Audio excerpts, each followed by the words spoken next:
What's up guys, CJ here and welcome back to another all-new trailer breakdown, this time for Spider-Man Into the Spider-Verse, the animated Miles Morales Spider-Man film from Sony Animation and Phil Lord and Chris Miller. This is the first official trailer for the film. The last one, I guess, was actually just a teaser trailer, but this is really our first in-depth look at the film too, and specifically the world that this film is presenting. We get some new details on characters, relationships between characters, villains, and yes, of course, more spider people. Our trailer opens with Miles Morales, who's being chauffeured to his private school in the back of a cop car with his dad, a police officer, as the driver. And his dad, we learn, isn't a huge fan of Spider-Man, something that sets up as an interesting dynamic as a news bulletin plays on the street. And interestingly enough, in that news piece we see that it is definitely Peter Parker, despite us seeing his gravestone in that first trailer, but more on that right now. We learn from Miles talking to someone that we don't see that there are multiple universes. In the universe the person he's speaking to is from, there is only one Spider-Man, but there is another universe, Miles says, presumably Miles' own universe, or we can assume that there's more than one.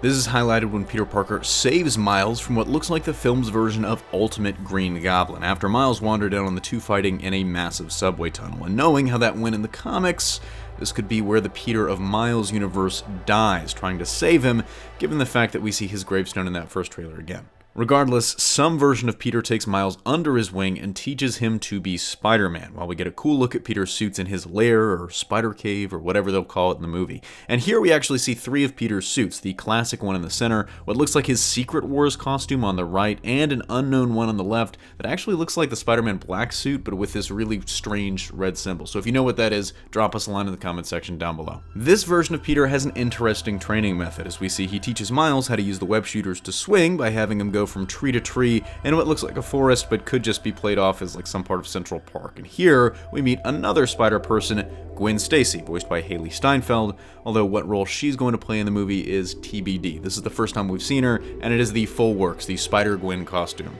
That's essentially where the trailer ends, but going back to dissect some things a little bit more, it looks like that fight in the subway tunnel is going to be a major one, as we see Peter save Miles there, but also it looks like a larger fight taking place on one of those massive drills that they use to drill new subway tunnels. Interestingly enough, we actually see two villains intersecting there. First, we see Ultimate Green Goblin, obviously, in the subway earlier, but we also see Peter going toe-to-toe with Miles' supervillain uncle, Aaron Davis, aka the Prowler, on that drill as well. And speaking of villains, there's actually a third villain in the trailer too, albeit very, very briefly. And it looks like the rumors were true, and we will be seeing Kingpin in this film, and word is he's going to be voiced by Liev Schreiber, aka Sabretooth from those Fox X-Men films. But we don't really get a great look at Kingpin, he's got his back turned to the screen, so I guess we'll just have to wait and see, but it definitely does seem to be the case. We also get another really cool look at the movie's comic-like visual effects in this scene, and it's presumably right after Miles was bitten by a radioactive spider, as we see him running and these thought bubbles popping up saying, "It was a normal spider, I'm normal," and it looks like his thoughts, or maybe the spider sense itself, are what manifest in these comic art pop-ups. Either way, it's, just another incredible thing about this film's visuals, which are honestly the real highlight to me. Even if I wasn't interested in the story, and I am,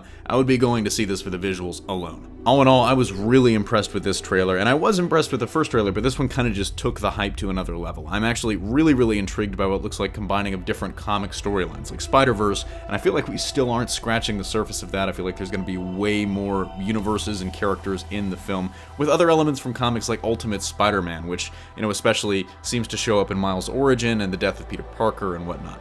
Let me know what you thought of the trailer in the comment section down below, and how this changes your opinion for the film. Were you going to see it before and you're still going to now? Were you not going to see it before and now you're more excited? Or did this trailer just not do anything for you at all?